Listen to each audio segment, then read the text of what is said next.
नमस्कार दोस्तों, स्वागत है आपका आज के मुख्य समाचार में, जिसमें सबसे पहली और बड़ी खबर में आपको बताएंगे कि मुख्यमंत्री बनने जा रहे तेजस्वी ललन सिंह के सपने वाले बयान पर तेज प्रताप की भविष्यवाणी। खबर में आगे जिक्र होगा कि कांग्रेस का केंद्र पर बड़ा हमला, कहा बिन बुलाए अमेरिका गए थे पीएम मोदी, देश को अस्थिर करके आ गए। खबर में आगे जिक्र होगा कि अखिलेश यादव का बयान, कहा यूपी के हर व्यक्ति पर 36,000 का कर्ज। आगे आपको बताएंगे कि यात्रा दिलाएगी सत्ता, चुनाव से पहले ही घूम लिया बिहार, नीतीश की घोषणा और तेजस्वी के वादों का कितना असर, सब कुछ आपको बताएंगे। और इसी के साथ आगे जिक्र होगा कि बिहार में अलका लांबा ने बयानों की लगा दी बौछार, राहुल गांधी को लेकर दिया बड़ा बयान। दोस्तों, हर एक खबर की गहराई में आपको ले जाएंगे, लेकिन उससे पहले आपसे निवेदन की वीडियो कीजिए लाइक और चैनल को सब्सक्राइब करके बेल आइकन दबाकर कमेंट में लिखिए जय हिंद। रुक करते हैं सबसे पहली और बड़ी खबर की तरफ। मुख्यमंत्री बनने जा रहे तेजस्वी ललन सिंह के सपने वाले बयान पर तेज प्रताप की भविष्यवाणी। जी हाँ दोस्तों, आपको बता दें कि आरजेडी चीफ लालू यादव के बड़े बेटे और पूर्व मंत्री तेज प्रताप यादव ने भविष्यवाणी की है कि तेजस्वी यादव ही बिहार के मुख्यमंत्री बनेंगे और नीतीश कुमार की गद्दी छूटने वाली है। तेज प्रताप का यह बयान केंद्रीय मंत्री और जेडीयू सांसद ललन सिंह के दावे पर आया है, जिसमें उन्होंने कहा था कि मुख्यमंत्री का सपना देखने में कोई बुराई नहीं है, लेकिन पूरा होने वाला नहीं है। बिहार सरकार के पूर्व मंत्री तेज प्रताप ने कहा कि इस बार तेजस्वी ही मुख्यमंत्री बनने जा रहे हैं और ये मेरी भविष्यवाणी है। ललन सिंह के कहने से कुछ नहीं होने वाला है, नीतीश की कुर्सी जाने वाली है और तेजस्वी यादव बनने वाले हैं मुख्यमंत्री। ललन सिंह का सपना अब टूटने जा रहा है। इससे पहले तेजस्वी यादव ने अपराधों की सूची जारी की थी, जिस पर ललन सिंह ने निशाना साधते हुए कहा था कि अपराध किसे कहते हैं, जो सामान्य घटनाएं होती है वो अपराध है, और अपने माता पिता के राज को भी देख लें, पता कर लें कि कितना अपराध होता था, अपहरण का उद्योग चलता था, फिरौती कहाँ वसूला जाता था, और इसका भी ज्ञान प्राप्त कर ले, उनका भी ज्ञान कहाँ है। और इसी के साथ अनुभव की कमी है, कुछ अनुभव ले लें। रुक करते हैं अगली ब्रेकिंग न्यूज की तरफ। कांग्रेस का केंद्र पर बड़ा हमला, कहा बिन बुलाए अमेरिका गए थे पीएम मोदी, देश को अस्थिर करके चले आए। जी हाँ दोस्तों, कांग्रेस के राष्ट्रीय प्रवक्ता पवन खेड़ा ने शुक्रवार को बड़ा आरोप लगाते हुए कहा कि पीएम मोदी बिना बुलाए अमेरिका गए। एक हफ्ते से एक कहानी चलाई जा रही है कि यूएस एड ने नरेंद्र मोदी सरकार को अस्थिर करने के लिए $21 मिलियन दिए। पवन खेड़ा ने कहा कि अगर इतनी सुरक्षा एजेंसियों के होते हुए भी मोदी सरकार ने भारत में $21 मिलियन आने दिए तो ये शर्म की बात है। वहीं जब इस बारे में मोदी सरकार से सवाल पूछा गया तो वो कहने लगे कि ये पैसा 2012 में यूपीए के समय आया था, ऐसे में क्या 2014 में बीजेपी इसी पैसे से जीती थी। सच्चाई यह है कि यूएस एड के ये $21 मिलियन बांग्लादेश के एनजीओ को गए हैं, और एक समय भारत के प्रधानमंत्री के पद की ऐसी साख होती थी कि अमेरिका तक को पीछे हटना पड़ता था, लेकिन आज अमेरिका से बांग्लादेश में $21 मिलियन आ गए, पर नरेंद्र मोदी को कुछ पता ही नहीं। यह आपका कैसा सूचना तंत्र है, यह आपका कैसा इंटेलिजेंस है? क्या बांग्लादेश में आई अस्थिरता का असर भारत पर नहीं पड़ेगा?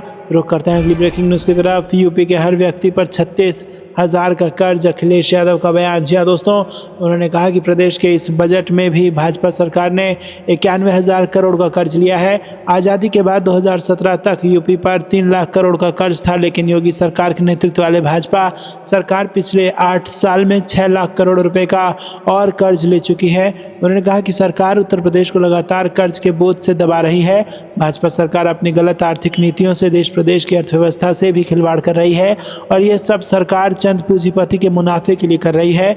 इस सरकार में गरीब और गरीब होता जा रहा है। महंगाई, बेरोजगारी से हर वर्ग परेशान है।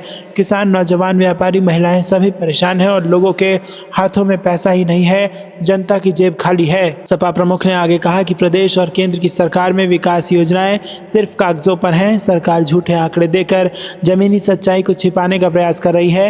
हर विभाग में भ्रष्टाचार है, और प्रदेश में इतना भ्रष्टाचार कभी नहीं रहा। निर्माण कार्यों से लेकर स्वास्थ्य, पुलिस विभाग, हर जगह भ्रष्टाचार है। उन्होंने आरोप लगाया कि सरकार पूरी तरह से झूठ, लूट और बेईमानी की नीति पर चल रही है। जनहित में कोई काम नहीं हो रहा है, और किसानों, नौजवानों समेत आम लोगों की समस्याएं बढ़ती जा रही हैं। जनता चुनाव का इंतजार कर रही है। 2027 में भाजपा की झूठ, लूट और बेईमानी वाली सरकार को जनता हमेशा के लिए सत्ता से बाहर का रास्ता दिखा देगी। रुक करते हैं अगली ब्रेकिंग न्यूज की तरफ। यात्रा दिलाएगी सत्ता, चुनाव से पहले ही घूम लिया बिहार, नीतीश की घोषणा और तेजस्वी के वादों का कितना असर। जी हाँ दोस्तों, आपको बता दें कि बिहार में विधानसभा चुनाव 2025 को लेकर सरगर्मी बढ़ने लगी है। मुख्यमंत्री नीतीश कुमार ने जहां 38 जिलों की यात्रा में 30,000 करोड़ से अधिक की योजनाओं की घोषणा की, जिसमें से 20,000 करोड़ कैबिनेट से भी स्वीकृति मिल गई है। वहीं नेता प्रतिपक्ष तेजस्वी यादव भी अपनी 17 महीना के कार्यकाल के सहारे चुनाव में 3 लोक लुभावन वादे के साथ उतरने वाले हैं। राजनीतिक विशेषज्ञ भी मानते हैं कि लड़ाई दिलचस्प होगी। जातीय समीकरण इसमें बड़ी भूमिका निभाएगा। 23 दिसंबर को मुख्यमंत्री नीतीश कुमार ने प्रगति यात्रा की शुरुआत की थी और सभी 38 जिलों में सीएम ने यात्रा की। लगभग 2 महीने तक चली इस यात्रा में उन्होंने 30,000 करोड़ से अधिक की घोषणा की है। हर जिले के लिए मुख्यमंत्री ने कुछ न कुछ दिया है, इसीलिए एनडीए के नेता गदगद है। जेडीयू, बीजेपी और तमाम घटक दलों को लगता है कि विधानसभा चुनाव में इसका लाभ होगा। रुक करते हैं अगली ब्रेकिंग न्यूज की तरफ। बिहार में अलका लांबा ने बयानों की लगा दी बौछार, राहुल गांधी को लेकर दिया बयान। जी हाँ दोस्तों, आपको बता दें कि बिहार विधानसभा चुनाव 2025 की तैयारी में कांग्रेस जुट गई है और लगातार राष्ट्रीय स्तर के नेताओं का बिहार दौरा हो रहा है।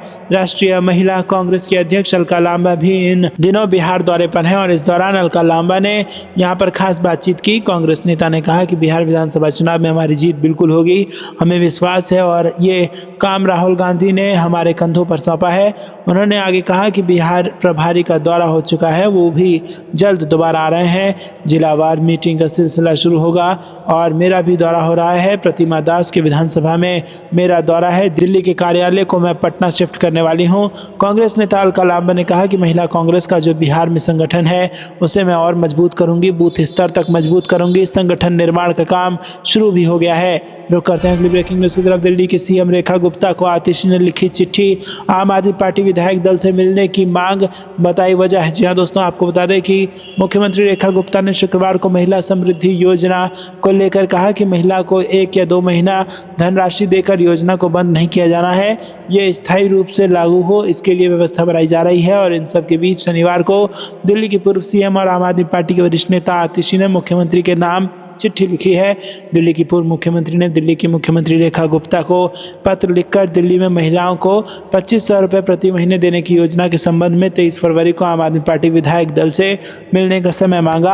आतिशी ने अपने पत्र में लिखा कि सबसे पहले आपको दिल्ली के मुख्यमंत्री पद का कार्यभार संभालने पर हार्दिक शुभकामनाएं। भारतीय जनता पार्टी के सर्वोच्च नेता एवं देश के प्रधानमंत्री श्री नरेंद्र मोदी जी ने चुनाव प्रचार के दौरान 31 जनवरी 2025 को द्वारका में आयोजित एक रैली में दिल्ली की माताओं बहनों से ये वादा किया था कि भाजपा सरकार बनने के बाद पहले ही कैबिनेट बैठक में उनके लिए 2500 रुपये प्रति माह की योजना पास की जाएगी।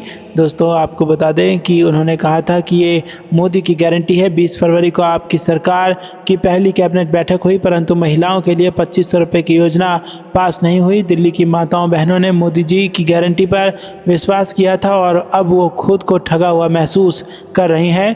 इस विषय को लेकर आम आदमी पार्टी का विधायक दल 23 फरवरी 2025 को आपसे मिलकर चर्चा करना चाहता है। रुक करते हैं अगली ब्रेकिंग न्यूज़ की तरफ। शिवराज सिंह चौहान को एयर इंडिया में मिली टूटी सीट तो कांग्रेस ने केंद्र पर किया कटाक्ष। जी हाँ दोस्तों, आपको बता दें कि केंद्रीय मंत्री शिवराज सिंह चौहान को एयर इंडिया की फ्लाइट में टूटी सीट पर सफर करने का मामला गरमाने लगा है और इस मामले में कांग्रेस ने केंद्र सरकार पर निशाना साधा। कांग्रेस ने आरोप लगाया कि मोदी सरकार ने हर क्षेत्र को बर्बाद कर दिया है। कहा कि रेल और प्लेन में यात्री परेशान है। कांग्रेस ने अपने एक्स पोस्ट में लिखा कि मोदी सरकार ने हर सेक्टर का भट्टा बैठा दिया है। रेल और प्लेन में यात्री परेशान है, लोग शिकायत करते रहते हैं, वीडियो बनाते रहते हैं, मगर कोई सुनवाई नहीं होती। अब शिवराज जी को दिक्कत हुई है तो ट्वीट कर रहे हैं। हो सकता है इस पर एक्शन भी लिया जाए, लेकिन हालात सुधरने वाले नहीं हैं, क्योंकि कोई भी सिस्टम ऊपर से ठीक होता है और ऊपर तो सब चंगासी का ढोल पीटने से ही फुर्सत नहीं है, लोग परेशानी झेलते हैं। रुक करते हैं अगली ब्रेकिंग न्यूज़ की तरफ। रायबरेली से 2 सांसद हैं। राहुल गांधी के भावुक बयान पर प्रियंका गांधी बोली, हुक्म सिर माथे। जी हाँ दोस्तों, अपने संसदीय निर्वाचन क्षेत्र के 2 दिवसीय दौरे पर आए लोकसभा में नेता प्रतिपक्ष राहुल गांधी ने बृहस्पतिवार को अपनी बहन प्रियंका गांधी को भी रायबरेली की सांसद बताया और ये देश की एकमात्र ऐसी लोकसभा सीट है जहां से 2 सांसद है। गांधी ने उचाहार क्षेत्र में एक कार्यक्रम को संबोधित करते हुए पिछले लोकसभा चुनाव में पार्टी कार्यकर्ताओं और रायबरेली के लोगों को उनके समर्थन के लिए धन्यवाद दिया। निर्वाचन क्षेत्र के प्रति अपनी प्रतिबद्धता का आश्वासन देते हुए गांधी ने कहा कि आपकी जो भी समस्याएं हैं, चाहे रायबरेली में हो या संसद में, मैं हमेशा उपलब्ध हूं, बस मुझे बताएं कि क्या करने की ज़रूरत है और मैं उसे पूरा करूंगा। उन्होंने लोगों से प्रियंका गांधी को भी रायबरेली में आमंत्रित करने का आग्रह किया। दुख करते हैं अगली ब्रेकिंग न्यूज़ की तरफ। तेजस्वी यादव बोले, जमीनी स्तर पर कोई तालमेल नहीं, आम जनता स्थिर सरकार चाहती है, बीजेपी में एक नहीं 4 गुट हैं। जी हाँ दोस्तों, फूट का आरोप यहां पर लगा दिया है। पटना में नेता प्रतिपक्ष तेजस्वी यादव ने बीजेपी पर निशाना साधा है और कहा कि बीजेपी में एक नहीं 4 गुट हैं, जमीनी स्तर पर कोई तालमेल नहीं है और सरकार में बने रहने के लिए सिर्फ डील हो रही है। साक्षरता के मामले में आज बिहार पीछे है और बेरोजगारी चरम पर है। आपको क्या कुछ लगता है दोस्तों, कमेंट में जरूर बताइए। वीडियो को लाइक नहीं किया तो लाइक जरूर कीजिएगा। रुक करते हैं अगली ब्रेकिंग न्यूज़ न्यूज की तरफ तेजस्वी यादव ने नीतीश कुमार पर बोला हमला, कहा टायर्ड सीएम को गवर्नेंस से कोई लेना देना नहीं है। जी हां दोस्तों, आपको बता दें कि नेता प्रतिपक्ष तेजस्वी यादव ने सोशल मीडिया प्लेटफॉर्म एक्स पर पोस्ट कर कहा कि बेसुध मुख्यमंत्री और रिटायर्ड अधिकारियों की सरपरस्ती में बीजेपी विधायक की गुंडागर्दी का प्रत्यक्ष प्रमाण देखिए। गुंडई प्रवृत्ति के एनडीए विधायक जिला शिक्षा अधिकारी को ब्लैक डेट से अवैध और भ्रष्ट काम करने के लिए दबाव डाल रहे हैं तथा अवैध कार्य नहीं करने पर उनका अपहरण करने की भी धमकी दे रहे हैं, लेकिन टायर्ड सीएम को गवर्नेंस से कोई लेना देना नहीं है। आगे उन्होंने कहा कि जब राज्य में डी के टैक्स का बोलबाला और अचेत मुख्यमंत्री के हाथ में प्रदेश की कमान हो तब ऐसा होना स्वाभाविक है। भ्रष्ट अधिकारी और सत्ताधारी नेता बस धन उगाही में व्यस्त हैं और मस्त हैं। बीजेपी के दो उप मुख्यमंत्रियों, जेडीयू पार्टी और सीएमओ के कर्तव्य परायण अधिकारियों के अनुसार ये कुकृत्य राम राज्य की सर्वश्रेष्ठ श्रेणी में आता है। रुक करते हैं अगली ब्रेकिंग न्यूज की तरफ। पटना पहुंचते ही अलका लांबा ने किया बड़ा दावा, बोली अब नीतीश नहीं बनेंगे बिहार के मुख्यमंत्री, 2025 में विदाई तय। जी हाँ दोस्तों, आपको बता दें कि महिला कांग्रेस की राष्ट्रीय अध्यक्ष अलका लांबा गुरुवार की देर शाम पटना पहुंची। पटना पहुंचते ही अलका लांबा ने नीतीश कुमार को लेकर बड़ा दावा कर दिया। उन्होंने कहा कि 2025 में नीतीश कुमार बिहार के मुख्यमंत्री नहीं बनेंगे, 2025 में उनकी विदाई तय है। महिला कांग्रेस की राष्ट्रीय अध्यक्ष अलका लांबा मंगलवार को पटना पहुंची, जहां उनका भव्य स्वागत किया गया। अलका लांबा ने कहा कि प्रदेश महिला कांग्रेस की बड़ी कार्यकारिणी बैठक बुलाई गई है, जिसमें आगामी चुनाव की रणनीति तय की जाएगी। उन्होंने ऐलान किया कि वो हर जिले और विधानसभा क्षेत्र का दौरा करेंगी और सरकार को उखाड़ फेंकने के लिए जो भी जरूरी होगा वो करेंगी। नीतीश सरकार पर अलका लांबा ने हमला बोलते हुए कहा कि उनकी सरकार ने महिलाओं के लिए कुछ नहीं किया। उन्होंने कहा कि वादा जरूर करते हैं लेकिन पूरा नहीं करते। भाजपा और जेडीयू 225 सीटों का सपना देख रहे हैं, लेकिन लोकसभा चुनाव में भाजपा ने 400 सीटों का दावा किया था और परिणाम सबके सामने है, बिहार में भी वही होगा।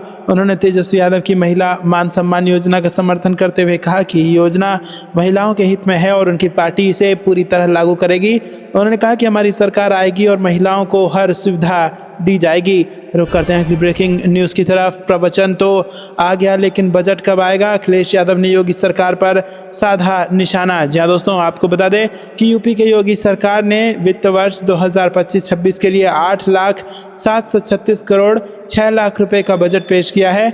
योगी सरकार ने इसे अब तक के इतिहास के सबसे बड़ा बजट बताया। हालांकि इसे लेकर अब पूर्व मुख्यमंत्री अखिलेश यादव ने योगी सरकार पर तंज कसा है। उन्होंने प्रेस कॉन्फ्रेंस करते हुए कहा कि लोग कह रहे हैं कि प्रवचन तो आ गया लेकिन बजट कब आएगा। ये बजट खोखला है और इस बजट का झोला खाली है। जुमला मंत्रालय को कितना मिला। जी हाँ दोस्तों, योगी सरकार के वित्त मंत्री सुरेश खन्ना ने गुरुवार को बजट जारी किया और इसे लेकर सपा प्रमुख अखिलेश यादव ने भाजपा सरकार पर निशाना साधा है। उन्होंने कहा कि प्रदेश हर साल सबसे बड़ा बजट का दावा करती है, हालांकि हर साल का बजट पिछले से अधिक होता है। शायराना अंदाज में अखिलेश यादव ने आगे कहा कि ये बजट नहीं, बड़ा ढोल है जिसमें आवाज़ तो बहुत है पर अंदर से खाली है। ये बजट खोखला है और इस बजट का झोला खाली है। जनता को लग रहा है कि बजट आया ही नहीं है। जनता पूछ रही है कि प्रवचन तो आ गया, बजट कब आएगा। रुक करते हैं अगली ब्रेकिंग न्यूज़ की तरफ। संगठन को मजबूत करें, रायबरेली में कांग्रेस कार्यकर्ताओं से बोले राहुल गांधी, बीजेपी पर बोला हमला। जी हां दोस्तों, कांग्रेस नेता और लोकसभा सांसद राहुल गांधी 2 दिवसीय रायबरेली के दौरे पर हैं। इस दौरान उन्होंने युवा संवाद के दौरान पार्टी कार्यकर्ताओं से संगठन को मजबूत करने और 2027 के उत्तर प्रदेश विधानसभा चुनाव की तैयारी शुरू करने का आग्रह किया। उन्होंने कहा कि अगर आप रोजगार चाहते हैं तो छोटे व्यापारियों को मजबूत करना होगा, जीएसटी सिस्टम को बदलना होगा। जितनी जीएसटी आप देते हैं उतनी अडानी देते हैं। मोदी जी अमेरिका में जाकर कहते हैं कि मेरा पर्सनल मैटर है। उन्होंने कहा कि बैंक का दरवाज़ा आपके लिए खोलना होगा जो आज बड़े बड़े लोगों के लिए हो। उन्होंने कहा कि यूपी सरकार फेलियर सरकार है, काम करना आता नहीं, उल्टी सीधी बातें करते रहते हैं। दिल्ली की सरकार फेल सरकार है, उसको हटाइए और कांग्रेस की सरकार बनाइए। रुक करते हैं अगली ब्रेकिंग न्यूज़ की तरफ। मुझे हल्के में मत लेना, जिससे समझना हो समझ ले। अटकलों के बीच एकनाथ शिंदे का बड़ा बयान। जी हाँ दोस्तों, आपको बता दें कि यहाँ पर बड़ी खबर आ रही है। महाराष्ट्र सीएम देवेंद्र फडणवीस और एकनाथ शिंदे में चल रही अनबन की अटकलों के बीच डिप्टी सीएम ने बड़ा बयान दे दिया है। एकनाथ शिंदे ने 2 टूक कहा है कि कोई भी उन्हें हल्के में ना ले और जिसे ये समझना है वो समझ ले। महाराष्ट्र में एनडीए सरकार बनने के बाद से ही शिंदे और फडणवीस में समय समय पर टकराव की अटकलें लगती रही हैं। शिंदे कई बार अहम कार्यक्रमों को छोड़कर अपने पैतृक गांव चले गए, जिसकी वजह से सवाल उठने लगे। वहीं बीएमसी सरकार ने भी उनके 1400 करोड़ रुपए के टेंडर को खारिज करने शिंदे को झटका दिया था और इन सब के बीच शिंदे ने नए बयान में कहा है कि उन्हें हल्के में नहीं लिया जाना चाहिए। एकनाथ शिंदे ने शुक्रवार को मीडिया से बात करते हुए कहा कि मैंने पहले ही कहा है कि जिन्होंने मुझे हल्के में लिया है, मैं एक कार्यकर्ता हूं, लेकिन बाला साहेब ठाकरे और दिघे साहेब का कार्यकर्ता हूं और ये समझकर मुझे लेना चाहिए। रुक करते हैं कि ब्रेकिंग न्यूज़ की तरफ। कांग्रेस पार्टी छोड़ने वाले नेताओं पर शैलजा की प्रतिक्रिया। बोली पार्टी ने उनको पहचान दी, फिर भी ये उनके विवेक पर निर्भर करता है। जी हाँ दोस्तों, आपको बता दें कि कांग्रेस पार्टी हरियाणा से जुड़ी बड़ी खबर आ रही है। करनाल पहुंची सिरसा से कांग्रेस की सांसद कुमारी शैलजा ने कहा कि कांग्रेस पार्टी के नेता चुनाव में लगे हुए हैं, सभी मिलकर चुनाव लड़ें और पार्टी को जिताएं। कांग्रेस छोड़कर नेता दूसरी पार्टी में जा रहे हैं। इस पर कुमारी शैलजा ने कहा कि कुछ किसी कारण से जाता है, कोई दबाव से जाता है, लेकिन कांग्रेस ने पहचान भी दी है, फिर भी अलग फैसला करते हैं। ये उनके विवेक पर निर्भर करता है कि कौन पार्टी में रहता है और कौन पार्टी छोड़कर रहता है। रुक करते हैं अगली ब्रेकिंग न्यूज़ की तरफ। 15 साल पुरानी गाड़ी प्रदूषण फैलाती है, सरकार को तो 20 साल हो गए, तेजस्वी यादव ने साधा निशाना। जी हाँ दोस्तों, नेता प्रतिपक्ष तेजस्वी यादव ने तंज कसते हुए नीतीश सरकार पर हमला बोला और उन्होंने कहा कि जिस तरह 15 साल से पुरानी गाड़ी को सरकार भी चलाने की इजाज़त नहीं देती है क्योंकि वह प्रदूषण करती है, सरकार को तो 20 साल हो गए हैं। जनता भी देख रही है कि किन लोगों ने विश्वासघात किया। शुक्रवार को 14 विधानसभा क्षेत्रों के कार्यकर्ताओं के साथ संवाद कार्यक्रम के पूर्व पटना में मीडिया से बातचीत के दौरान उन्होंने ये बात कही। तेजस्वी यादव ने कहा कि सरकार में केवल बने रहना है, बिहार की जनता से कोई लेना देना नहीं है। साक्षरता, प्रति व्यक्ति आय से बिहार सब में पीछे है, किसानों की आय में बिहार पीछे है, बेरोजगारी, पलायन और गरीबी में बिहार आगे है। जनता ने 11 साल केंद्र में और 20 साल यहाँ मौका दिया। 15 साल से पुरानी गाड़ी को सरकार भी चलने की इजाज़त नहीं देती क्योंकि वो प्रदूषण करती है। सरकार को 20 साल हो गए हैं। रुक करते हैं अगली ब्रेकिंग न्यूज़ की तरफ। बांध, सड़कें, पुल, मिलिट्री बेस और बंकर बना रहा चीन, अरुणाचल में बसा दिए 90 गांव। प्रियंका गांधी का दावा, बोली चुप क्यों है मोदी। जी हाँ दोस्तों, आपको बता दें कि कांग्रेस महासचिव प्रियंका गांधी ने चीन की ओर से भारतीय सीमा में लगातार अतिक्रमण और अरुणाचल प्रदेश में 90 नए गाँव बसाने की खबरों को लेकर मोदी सरकार पर तीखा हमला बोला। उन्होंने अपने सोशल मीडिया प्लेटफॉर्म पर एक पोस्ट कर प्रधानमंत्री नरेंद्र मोदी से सीधे सवाल किया कि आखिर चीन की घुसपैठ पर सरकार मौन क्यों है। प्रियंका गांधी ने अपने पोस्ट में ये भी जिक्र किया कि चीन पहले ही भारतीय सीमा पर 628 गांव बसा चुका है और अब अरुणाचल प्रदेश में अपनी गतिविधियों को और तेज कर रहा है। उन्होंने आरोप लगाया कि चीन न केवल हमारी जमीन पर कब्जा कर रहा है बल्कि वहां बड़े पैमाने पर बांध, सड़कें, पुल, मिलिट्री बेस और बंकर भी बना रहा है और इसके अलावा चीन ने लद्दाख क्षेत्र में 2 नए प्रांत बसाने के साथ साथ अरुणाचल प्रदेश के 90,000 वर्ग किलोमीटर क्षेत्र पर दावा कर रखा है। द ट्रिब्यून की खबर के अनुसार चीन अरुणाचल प्रदेश के विवादित LAC क्षेत्र में 90 नए गांव बसा रहा है और वो भारत की सीमा पर अब तक 628 गांव बसा चुका है। रुक करते हैं अगली ब्रेकिंग न्यूज़ की तरफ। मायावती साथ आती तो राहुल गांधी ने रायबरेली में दे दिया बड़ा बयान। जी हाँ दोस्तों, आपको बता दें कि कांग्रेस सांसद व नेता प्रतिपक्ष राहुल गांधी ने बसपा प्रमुख मायावती की राजनीति पर सवाल उठाया है। 2 दिवसीय दौरे पर गुरुवार को अपने संसदीय क्षेत्र रायबरेली आए राहुल गांधी ने कहा कि यदि मायावती विपक्षी गठबंधन के साथ आ जाती तो भाजपा हार जाती। राहुल गांधी बोले, मैं चाहता था कि बहन जी लोकसभा चुनाव हमारे साथ मिलकर लड़ें, लेकिन वो साथ नहीं आई। हमें काफ़ी दुख हुआ। यदि तीनों पार्टियां एक साथ हो जाती तो परिणाम कुछ और ही होता। राहुल गांधी ने शहर के मूल भारतीय छात्रावास में दलित छात्रों के साथ संवाद किया और इस दौरान एक छात्र ने बसपा संस्थापक कांशीराम और मायावती के दलितों के उत्थान के लिए किए गए कार्यों का जिक्र किया। दोस्तों, आपको क्या कुछ लगता है कमेंट में जरूर बताइए। वीडियो को लाइक नहीं किया तो लाइक कीजिएगा और ज़्यादा लोगों तक शेयर जरूर कीजिएगा। रुक करते हैं अगली ब्रेकिंग न्यूज़ की तरफ। मुख्य चुनाव आयुक्त की नियुक्ति पर बिहार में भी बवाल, तेजस्वी ने बीजेपी पर लगाया बड़ा आरोप। जी हाँ दोस्तों, आपको बता दें कि IAS अधिकारी ज्ञानेश कुमार को मुख्य चुनाव आयुक्त नियुक्त किए जाने के बाद राजनीतिक विवाद पैदा हो गया है। विपक्षी नेता जहां इस नियुक्ति को गलत मानते हैं तो वहीं बिहार के नेता प्रतिपक्ष तेजस्वी यादव ने इसे बीजेपी के पक्ष में गहरी साजिश बताया। तेजस्वी ने चुनाव आयोग की निष्पक्षता पर सवाल उठाए और उसे कैंसर तक कह दिया। तेजस्वी यादव ने चुनाव आयोग की भूमिका पर नाराजगी जाहिर करते हुए कहा कि चुनाव आयोग का काम निष्पक्ष होना चाहिए, लेकिन अब वो भाजपा का चीयर लीडर बन गया है। उन्होंने ये भी दावा किया कि 2020 के बिहार विधानसभा चुनाव के दौरान ईवीएम से छेड़छाड़ की गई थी। दोस्तों, आपको बता दें कि राहुल गांधी ने इस नियुक्ति के खिलाफ आवाज़ उठाई, ये कहते हुए कि सरकार ने चुनाव आयुक्त के लिए 5 नाम भेजे थे, जिन्हें उन्होंने खारिज कर दिया क्योंकि मामला सुप्रीम कोर्ट में लंबित था। राहुल गांधी ने सोशल मीडिया एक्स पर कहा कि चुनाव आयोग का स्वतंत्र होना जरूरी है और इसमें कार्यपालिका का हस्तक्षेप नहीं होना चाहिए।